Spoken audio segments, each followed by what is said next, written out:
¿Está alguien conectado? Perfecto, buenos días chicos. Bueno, pues yo me voy a presentar, déjenme. Es la primera vez que doy online, entonces voy a ir probando como todas las herramientas que tenemos.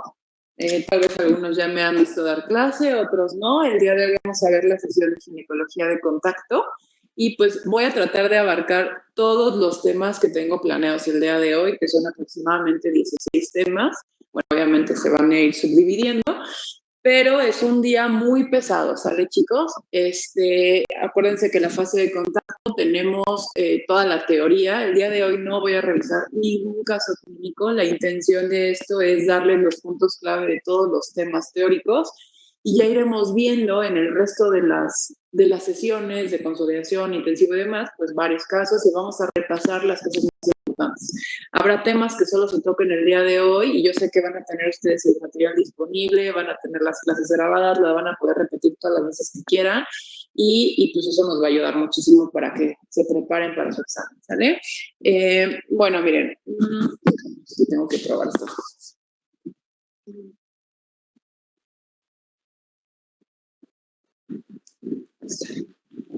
Ahí estoy. Bueno, me presento, yo me llamo Ana Cristina Ramírez, soy ginecóloga, me formé en la universidad, bueno, en la UNAM, en la Facultad de Estudios Superiores Iztacala, y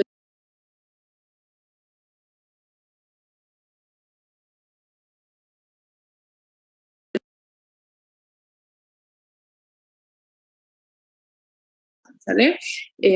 Bueno, miren, tengo que probar estas cosas. Acuérdense que entre más me detenga, más lento va a ser todo y pues, son muchísimos temas. Entonces vamos a tratar de hacer preguntas muy concretas y acuérdense que este es un examen, es una preparación de ovario o testículo, la reproducción, entonces a mí el ovario me apasiona y vamos a irlo revisando, ¿de acuerdo?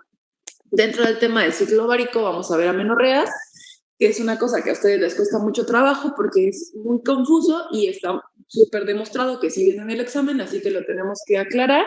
Y el síndrome de ovario poliquístico, que es la amenorrea por excelencia en la mujer en edad fértil.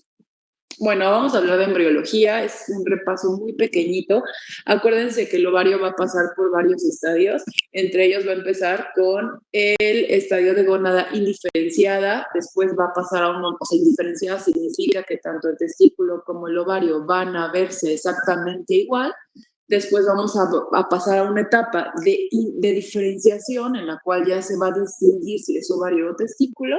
Después vamos a pasar a una multiplicación en la cual este ovario va a empezar a formar folículos, se van a dividir y por último, pues ya maduración del folículo. El proceso embriológico del ovario empieza en la semana 5, cuando se empiezan a migrar estas células que están en el epitelio celómico y van a llegar a las crestas gonadales. Esto es algo como mucho de teoría, el proceso dura de 7 a 10 días y va a haber células germinativas y células somáticas. Entonces, bueno, aquí van a migrar estos folículos, ¿vale? Las células germinativas, ya que llegan a la cresta gonadal, se van a empezar a multiplicar por mitosis, es decir, que son una célula que va a dar dos células idénticas y va a llegar aproximadamente a 10.000 células para la semana 6 de gestación. Esto es importante porque solo ahí hay folículos ováricos, o sea, solo en ese punto está el precursor del ovario. Entonces, se van concentrando y empiezan a multiplicarse. Después llega un momento que estará más o menos entre la semana 11 y 12, en el cual la mitosis se termina, llega a multiplicarse todo lo que se iba a multiplicar, alcanzando aproximadamente 5 o 6 millones de células, y empieza un proceso diferente de meiosis. Acuérdense que la meiosis es el proceso de división celular de las células germinativas, de los gametos, en la cual una célula se va a dividir en dos, pero va a tener la mitad de la información genética. En lugar de tener los 46 cromosomas, va a tener 23, para que en el momento que nosotros se intente fusionar para la fecundación con otro gameto, este otro gameto también va a tener 23 cromosomas, y entonces podamos hacer los 46 totales y se puedan fusionar. Aquí la clave de esta parte del desarrollo del folículo, me voy a cambiar porque creo que me veo mejor si estoy de este lado, es que en la semana 16 a 20 del embarazo, de gestación, es cuando mayor cantidad de ovogonias vamos a tener en toda la vida. Las mujeres, una vez que nacen, no reproducen más ovogonias. Con las que nacen es con las que están y al revés se van haciendo atresia, se van muriendo. Entonces, los hombres es diferente porque en el hombre cada 3 meses crece una nueva familia de espermatozoides y entonces, si una muestra en términos prácticos estaba mal el día de hoy, si yo intervengo, a lo mejor en 3 meses tengo una muestra de semen muchísimo mejor con espermatozoides viables. En las mujeres es diferente. En las mujeres, en la semana 20 de embarazo es cuando ya más ovonias tenemos y de ahí va para abajo el recuento. Vamos a alcanzar hasta 7 millones en la semana 20 de embarazo. Eso es una pregunta que nos hacen a todos los ginecólogos en el R1, en qué momento de la vida es cuando más óvulos tenemos, y la respuesta es en la semana 20 de embarazo. Ahora, bueno, total, avanza el embarazo, la bebé nace y este proceso de meiosis que se quedó detenido para lograr esta cantidad de ovogonias se va a retomar. En la pubertad, por estímulos hormonales, van a empezar a madurar estos folículos y ya de los 6 millones que teníamos, para el momento de la pubertad ya van en 300 a 500 mil. Han bajado muchísimo. Y obviamente cuando ya empiezan los ciclos menstruales, cada mes un folículo se va a ovular. Pero recuerden que para que se ovule va a crecer una familia completa de una cohorte folicular. Van a crecer 10, 15 folículos ese mes y en realidad el más maduro, el mejor, el que tenga más receptores se va a ovular. Entonces se van desperdiciando muchos folículos en cada menstruación. En realidad a la mujer va a ovular entre 400 y 500 folículos en toda su vida, pero de los 6 millones que teníamos, o sea, nada que ver. La hormona que va a inducir la reanudación de la meiosis va a ser la FSH, que es en ese momento de la menarca, cuando empieza la mujer a menstruar, ese estímulo de FSH va a ser el que va a inducir que los folículos empiecen a madurar y logremos que se ovulen. Ahora, bueno, esos son como cosas muy generales de embrio. Yo creo que lo que tenemos que acordarnos es eso, la cantidad. En el embarazo el bebito tiene muchísimos folículos y cuando nace tiene muy poquitos comparados con los que empezó y que la reserva es la que es, o sea, que no va a haber formación de nuevos folículos, no van a multiplicarse más. Una vez que llegan a este pico de la semana 20, ya el crecimiento va a ir para abajo. Ahora, lo que más nos va a servir aquí es fisiología del ciclo genital. O sea, esto lo tienen ustedes que entender sí o sí, no hay opción. Entonces, aquí tenemos que entender como las partes del ciclo. Esto es como endocrino, todo está controlado por algo y todo se maneja con feedback. La producción, el ciclo es hipotálamo, hipófisis, ovario. Empieza con la producción de GnRH, que es la hormona controladora, liberadora de gonadotropinas que sale del hipotálamo y estimula la hipófisis. La hipófisis se compone de dos partes en términos generales, la adenopófisis y la neurohipófisis. La neurohipófisis solamente va a liberar vasopresina y oxitocina y el resto de las hormonas se van a liberar de la adenopófisis. En este momento las que nos interesan son LH y FSH. ¿Sí?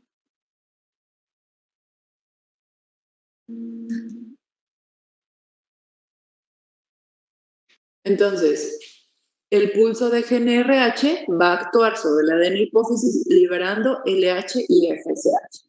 Dependiendo de qué sea lo que se libere, el ovario va a responder de diferentes formas. Y también, antes de pasar a eso, cómo decidir qué se produce, si FSH o LH. La diferencia va en función de los pulsos de GnRH. La GnRH se secreta por pulsos, quiere decir que empieza con una basal, sube, baja, sube, baja. La velocidad y la amplitud de estos pulsos va a definir cuál de las gonadotropinas se va a inducir. Obviamente esto va en función del ciclo, eso es un control neurológico del ciclo. Y entonces la GnRH va a inducir la producción de estas dos hormonas y en función de esto el ovario responde produciendo estrógenos, progesterona, hormonas esteroideas, que ahorita lo vamos a ver, ¿vale? Entonces, si ustedes tienen claro que es un caminito y que si en algún momento hay un bloqueo, pues va a haber una repercusión clínica totalmente que las vamos a ir esto.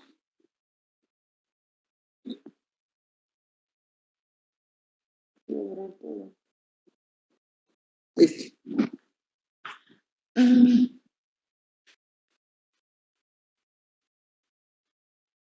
Bueno, entonces dijimos que vamos a empezar a ver qué es lo que se libera del ovario, eso es importante. El ovario, cuando empieza a trabajar en un ovario maduro, es una glándula que contiene folículos, dijimos, ¿no? Cada uno de esos folículos tiene la posibilidad de ovular, de producir un óvulo, pero también va a liberar hormonas. Va a liberar hormonas, todos los folículos van a liberar hormonas. Y para que eso ocurra, necesita tener una maduración de cada una de estas bolsitas. ¿Cómo ocurre? Primero empieza por el folículo va a tener 4 fases de preparación para la ovulación, empezando por un folículo primordial y después pasa por un preantral, luego un antral y un folículo de grasa. ¿Cuál es la diferencia? Simplemente va creciendo, va madurando, van cambiando las características de las células, inducido por algunas hormonas. La parte interesante es que los primeros 2 estadios, tanto el primordial como el preantral, son independientes de gonadotropina. Es una cuestión genética que el ovario ya tiene programada, que en cierto momento va a arrancar la maduración de ciertos folículos. Estos primeros 2 estadios empiezan solos. Ustedes saben seguramente que el ciclo ovárico va a durar 28 días, 14 días en la fase folicular y 14 días en la fase lútea de forma ideal. Esta primera parte ocurre antes de todo esto. Los 14 días que hemos conocido siempre son de aquí para acá, porque son dependientes de los gonadotropinas. Y la primera parte es independiente y tiene una duración de hasta 60 días. Se dice que el ciclo completo durará unos 80 días aproximadamente. Entonces, empieza con una célula que está rodeada de unas células cúbicas que se van aplanando con la intención de permitir el crecimiento del líquido para poder llegar a la ovulación. Entonces, los estadios son primordial, preantral, antral y folículo. Dijimos que la fase del ciclo se va a dividir en 2 partes. La parte folicular, que es cuando el folículo madura, después viene la parte de la ovulación y después viene la fase lútea. En la fase folicular tenemos idealmente y en general, todo está inducido por FSH, que recuerden que dijimos que sale de la adenohipófisis. Entonces, el cerebro va a producir pulsos de GNRH que van a inducir la formación de FSH y van a ir marcando la pauta de la fase folicular. Conforme va avanzando, llegamos al momento de ovulación, que va a arrancar con un pico de LH, que es la otra hormona que teníamos. Y después empieza la fase lútea en la cual el sitio donde se ovulaba queda un lugar que está produciendo unas hormonas diferentes hasta llegar nuevamente, si no hay embarazo, a un ovario en reposo que vuelve a arrancar con una fase folicular. La fase folicular dijimos que, bueno, empieza con los folículos que no tienen estímulos por gonadotropinas, que ya están preparados para el momento que arranca. El folículo primordial es un ovocito que ya pasó la primera meiosis y está rodeado de células de la granulosa y de la membrana basal. Después se convierte en un folículo primario, que es un ovocito rodeado de células que van cambiando en su forma. De ser redondos pasan a ser cúbicas, no tienen mayor importancia. Después viene el folículo preantral. Dijimos que esta es la última parte. Esta parte nosotros las vemos por ultrasonido. Cuando yo hago un ultrasonido en el momento de la regla a la paciente y veo un ovario lleno de todos estos folículos, lo que estoy viendo son folículos preantrales. A mí me habla de ese mes, esos folículos son los que van a arrancar, los que están preparados para iniciar el ciclo y empezar una competencia para ver cuál de ellos es el que se va a volver ovulatorio. Aquí el preantral es una proliferación de la granulosa, o sea, ya empieza a crecer todo ese tejido que rodea al óvulo y empieza la formación del líquido antral, que son los cuerpos de Karp-Exner, son los encargados de producir este líquido, y simplemente el espacio es, o sea, esto es el óvulo, y todo esto son las células que van a producir esta cantidad de líquido. Conforme más líquido se vaya juntando, pues obviamente, en primera, yo por ultrasonido lo voy a ver más, porque en el ultrasonido lo que veo es agua, y el folículo va creciendo hasta llegar al momento de la ovulación. Ya les digo, ¿cómo se decide cuál folículo pasa a entrar y cuál se va a ovular? Eso depende de la calidad de lo que tenga dentro del folículo, porque es lo que va a marcar la presentación de receptores, la sensibilidad, la producción hormonal. Es una competencia entre todos esos folículos preantrales para llegar a un folículo preovulatorio. La FSH es la que va a estimular y va favoreciendo que incremente la producción hormonal en cada una de estas bolsitas. Después llegamos al momento en el cual un folículo ganó. Es el que tiene más receptores, el que ha respondido mejor a la FSH, que ha producido mayor cantidad de estrógenos, que está perfecto, va a crecer mucho más, tiene una granulosa de gran tamaño, que es esta zona que está rodeando justo al óvulo, y va a tener una teca muy vascularizada. La teca es la parte externa, y la cantidad de líquido, pues es lo que va a hacerme a mí que por ultrasonido yo lo pueda ver. Este es el momento como más maduro del folículo. Y después, como aquí tenemos otra imagen, dijimos que la fase independiente gonadotropina es cuando está muy chiquito, primario, van creciendo, la zona pelúcida, van mostrando sus receptores, todo.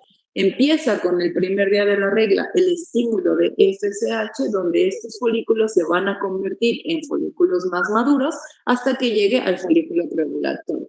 El estímulo que induce la ovulación es la luteinizante, que es la hormona LH. Dijimos que es un cambio a nivel central de los pulsos de GNRH que va a ayudar a que esto esté completamente maduro. Y aquí tenemos, creo, lo que hace la LH es inducir la producción dentro del folículo, aparte de un cambio hormonal, de prostaglandina, ciclooxigenasa, muchos factores inflamatorios con la intención de que esto se rompa. Literal, es una explosión, es una cuestión mecánica. Hasta que llegamos a un folículo que ya está ovulada, se libera la célula, que es la encargada, bueno, de que después si haya fecundación o la haya o lo que sea, y ese ciclo es importante porque se queda llamado cuerpo lúteo con la intención de producir hormonas que van a continuar la preparación del endometrio, porque si esto se fecunda, entonces usted necesita dónde implantarse. El encargado de producir las hormonas necesarias para que el endometrio esté listo es el cuerpo lúteo. Por eso todas las partes son importantes.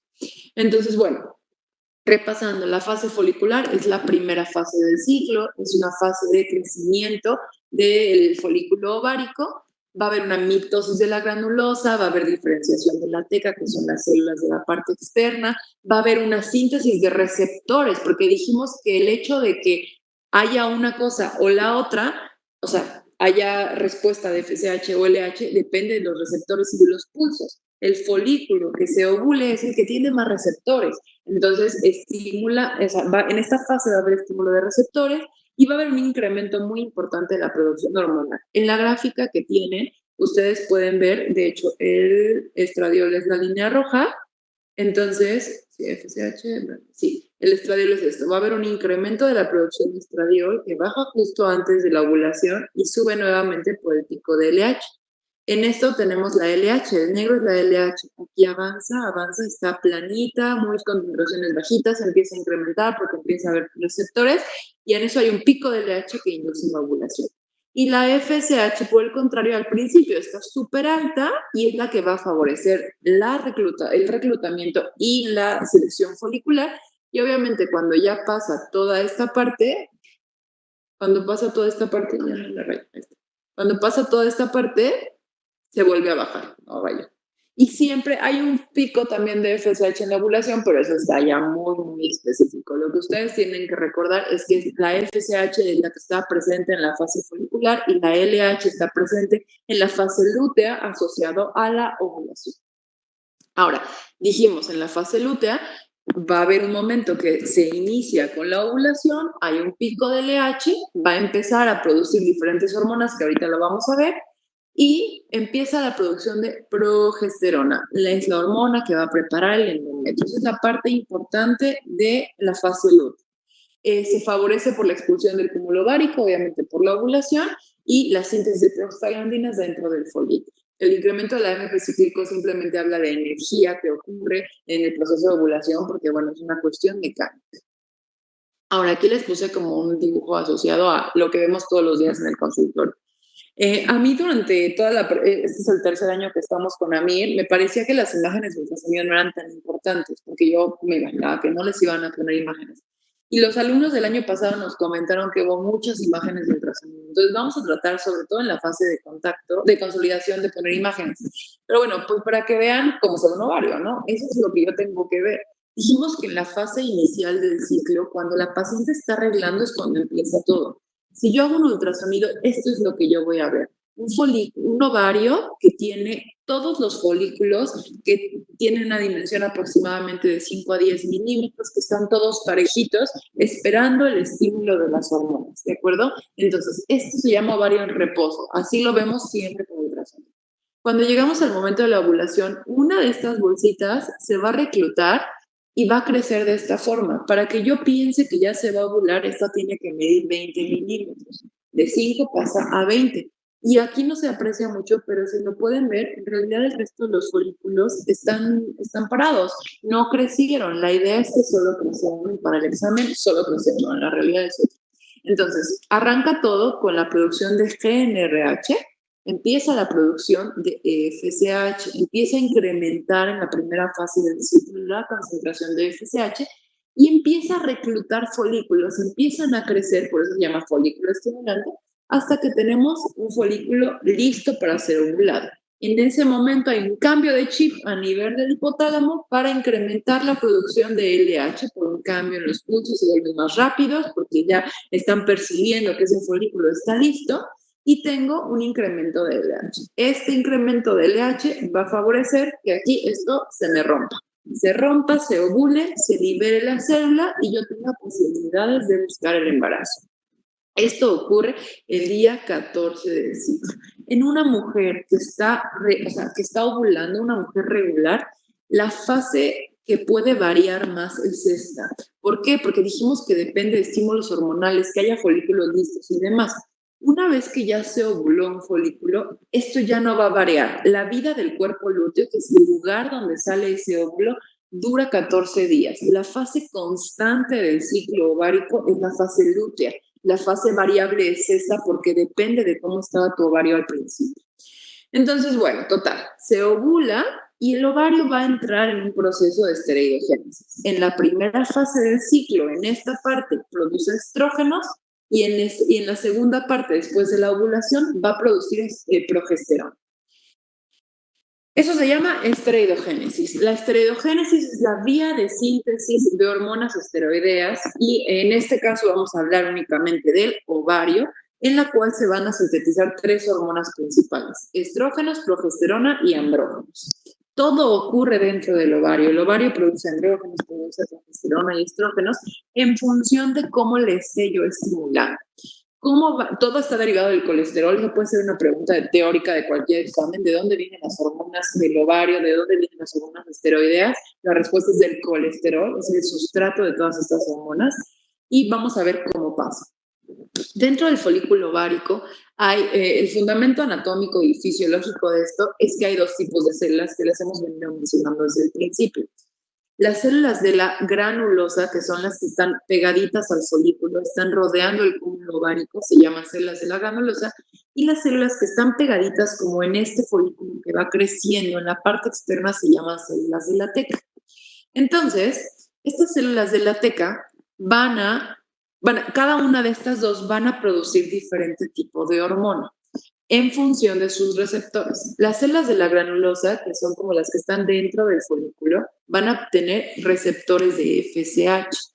Y las células de la teca, que son las que están rodeando al folículo, van a tener receptores de LH. Entonces por ahí nos vamos orientando, ¿no? Al principio las que funcionan son estas y en la segunda fase las que funcionan son las otras. Esto se llama teoría de las dos células porque funcionan en complemento. Cuando empieza el ciclo, las células de la granulosa reciben FSH. Vamos a hablar de que, bueno, somos humanos y esto no es completamente cuadrado. En ciclos previos, esto se va produciendo diferentes hormonas. La FSH va a inducir la producción de una enzima que se llama aromatasa. ¿Cuál es la función de la aromatasa? Convertir los andrógenos en estrógenos. porque ya dijimos que la función de esta célula es liberar estrógenos, ¿vale? Entonces, ¿cómo consigo andrógenos? Yo necesito un sustrato para los estrógenos, que son los andrógenos. Los andrógenos vienen de la teca. Entonces, cuando empieza la producción de LH, esta estimula la formación de andrógenos por paso simple, por difusión simple. Los andrógenos entran a la célula de la granulosa y gracias a la aromatasa producida por la FSH se vuelven estrógenos y se liberan. Ahora, ¿qué es importante de esto? Que de una vez ya lo tenemos que tener súper claro. Me imagino que si ya han leído muchísimo, que yo sé que mis alumnos son súper ñoños y entonces han estudiado mucho. Bueno, sí. Una de las entidades clínicas que más vamos a revisar se llama síndrome de ovario poliquístico, en la cual seguro les suena que hay muchos andrógenos, que hay LH y todo. Desde ahorita que estamos viendo esta teoría, que lo vamos a volver a repasar, tenemos que tener claro que en un síndrome de ovario poliquístico, aquí está el problema, porque la paciente tiene una mayor producción de LH que de FSH. Esa es la fisiología del ovario poliquístico, tiene una inversión del eje hormonal. Entonces, si yo produzco más LH que FSH, voy a producir más andrógenos. Voy a producir tantos andrógenos que a la aromatasa no le va a dar tiempo de convertirlos en estrógenos, va a rebasar sus capacidades celulares. Entonces se van a liberar muchísimos andrógenos, algunos se van a volver estrógenos, y son pacientes que tienen estrogenismo súper alto, porque rebasa su límite fisiológico, pero sigue siendo más. Las pacientes con ovario poliquístico tienen LH de 30, de 14, o sea, lo normal es como 5 en una mujer en edad fértil. Lo normal es tener como 5 y 2 de LH, más o menos en la fase folicular. Las mujeres con ovario poliquístico son altísimas las concentraciones de LH. Entonces, esta es la base fisiológica de por qué ese paciente tiene síntomas, porque tiene una inversión del eje, tiene mayor cantidad de LH, mayor producción de andrógenos y menos producción de estrógenos. Entonces, bueno, aquí esto lo tienen que volver a revisar, lo tienen que leer, tienen que ver, porque pues es una cosa bien importante para nosotros entender de dónde vienen todas las hormonas esteroideas. Solamente los puntos claves es que, bueno, la FSH está asociada a la producción de aromatasa y la aromatasa convierte andrógenos en estrógenos. Y es la forma en la que la mujer tiene estrógenos. No se producen directo de la FSH, sino necesitan el sustrato previamente. Ahora, la ovulación. Entonces dijimos fase folicular, fase lútea, esas son las partes que intervienen, y la ovulación. En la ovulación dijimos que por la producción de FSH va a haber un incremento de las concentraciones de estrógeno altísimo, va a ir incrementando, llegando aproximadamente a 200 picogramos por cada folículo ovulatorio, y esto va a inducir un pico de LH. El pico de LH va a producir que dentro del folículo se junten estas sustancias que son prostaglandinas, que son liberadoras y precursores inflamatorios para la liberación del óvulo. Y la ovulación ocurre más o menos 10 a 12 horas después del pico LH, es gradual, lo va a preparar. Esta es la imagen que buscaba hace rato. Este es el folículo preovulatorio, en la cual por LH, dice LH, va a haber incremento de todas estas sustancias, logrando la explosión del folículo y la liberación del cúmulo ovárico, que es un folículo rodeado de células de la granulosa. Entonces se libera y ese folículo se va a ir a la trompa con la intención de buscar un espermatozoide para ser fecundado. Y si no, todo este espacio se llama cuerpo lúteo, el lugar donde salió, y va a producir progesterona, ¿sale?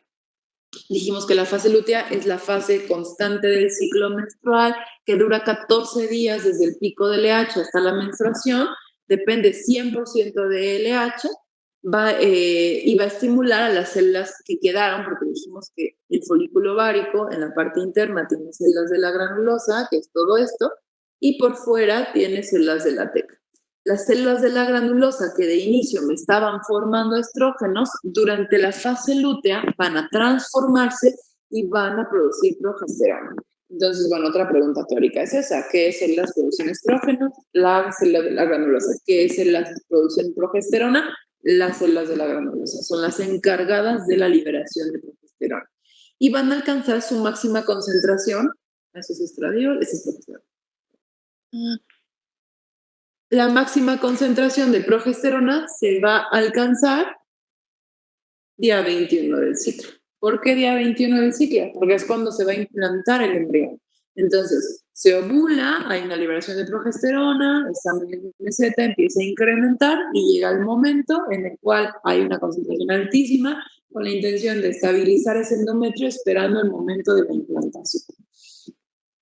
Aquí les puse como otra imagen, igual de seguimiento ecográfico. Este es un ovario en reposo, que no tiene más que folículos, está parejito, todo. Y luego tenemos un cuerpo lúteo. Un dato ultrasonográfico de cuerpo lúteo es la corona radiada del folículo porque está vascularizado. Cuando tú le pones Doppler, se ven flujos de entrada y salida.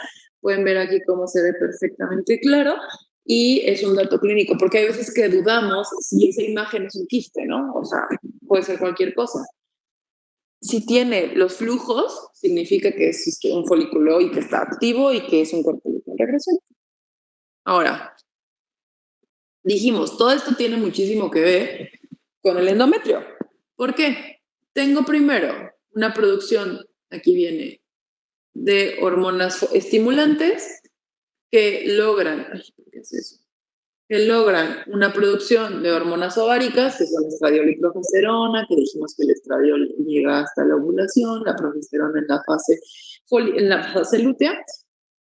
Pero lo más importante es esto, ¿para qué me sirve? Aparte de producir hormonas, me sirve para preparar mi endometrio. Acuérdense que la primera fase del ciclo menstrual es en la que estamos reglando, hay mucho tejido. Después, cuando ya dejamos de arreglar, como en días 5, 6, 7, este tejido está muy delgadito. Empieza a crecer por el estímulo hormonal de estas hormonas de aquí arriba. Voy a borrar, queda muy bien. Y conforme van incrementando las producciones hormonales, el endometrio se va a preparar para lograr que esté listo para la implantación. Eso es su objetivo en la vida, que tú te embaraces. Entonces, aquí lo importante es que son igual dos fases, una fase de preparación y una fase de estabilización, que se llama el endometrio proliferativo, que es la primera parte en la cual prolifera y crece, y la segunda parte es un endometrio secretor, en el cual secreta sustancias. ¿Por qué se llama secretor? Fíjense en la primera imagen. La primera imagen son glándulas aplastaditas que tienen poquito líquido en su interior y que están creciendo. Cuando ya ovulas y empieza la producción de progesterona, cambia la composición de esas glándulas y en lugar de ser chiquitas, pequeñitas, todas juntitas, empiezan a crecer y se empiezan a llenar de agua con la intención de que sea un tejido en el cual un embrión pueda llegar y se pueda encajar y pueda penetrar e implantarse perfectamente. Y para eso necesita muchas sustancias como agua, necesita glucógeno, necesita azúcar, necesita muchos componentes metabólicos que van a crecer gracias a la producción de progesterona, ¿sale? Entonces la fase proliferativa va a durar hasta el día 14 o día de la ovulación, si fue más larga la fase folicular, y vamos a tener una fase secretora constante de 14 días a partir de que se produjo el cuerpo lúteo. Y eso se llama fase secretora.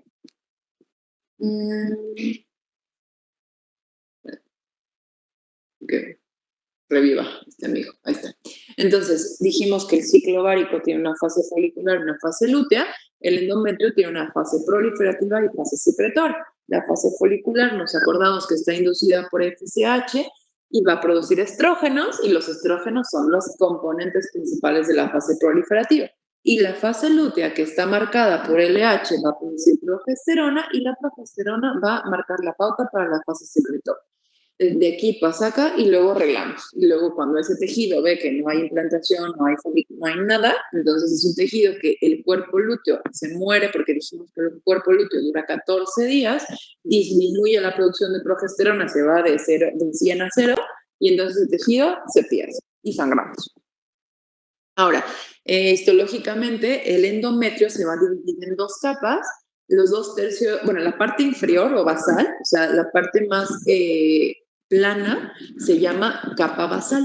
Esa capa basal, su función es crecer, es producir la capa funcional. Se le llama funcional porque es la que crece en la fase proliferativa y secretora. Es la que va a ensanchar, o sea, de 1/3 pasa a 3/3 y después de la regla regresa a 1/3. Esa es la capa que se descama. La basal no se mueve, esa solamente es encargada de producir la capa de arriba. La capa funcional se prepara para la implantación del blasto y la capa basal va a proporcionar al endometrio regenerador después de una pérdida de la capa funcional. O sea, simplemente es lo que se descarga. Y bueno, la menstruación, dijimos que bueno, en el momento que ya el cuerpo lúteo va disminuyendo su producción de progesterona, esa capa compacta se va a destruir. En el momento de la ovulación esto crece y llega un momento en el cual ya termina la producción hormonal y pues ese tejido se desecha porque tiene vascularización, porque las arterias se hacen más pequeñitas, hay una vasoconstricción de ese tejido y se pierde.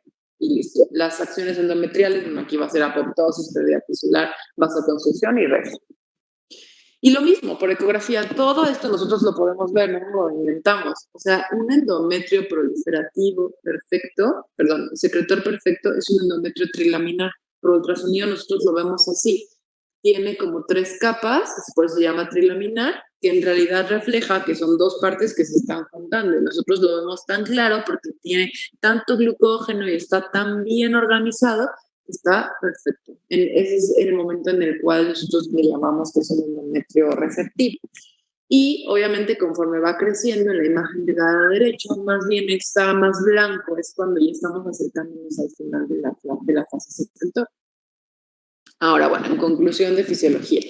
La fase folicular va a ser la maduración del folículo y va a depender de FSH. La ovulación va a requerir concentraciones elevadas de estrógeno que inducen el pico de LH. La fase lútea, pues tiene un cuerpo lúteo y depende de LH. El tejido endometrial sufre cambios en todo el ciclo, desde la menstruación a la nueva menstruación, y todos los elementos implicados en este proceso están controlados por los hipotálamo hipofisario. Y bueno, antes de pasar a menorreas, que es como, vamos a irlo repasando. Yo sé que si no les gusta Génesis, esto nunca la habían leído, entonces es como medio complicado, pero no sé si tengan alguna pregunta de fisio antes de que empecemos con la menorrea o puedo seguir. Voy a dar un minutito para que me digan.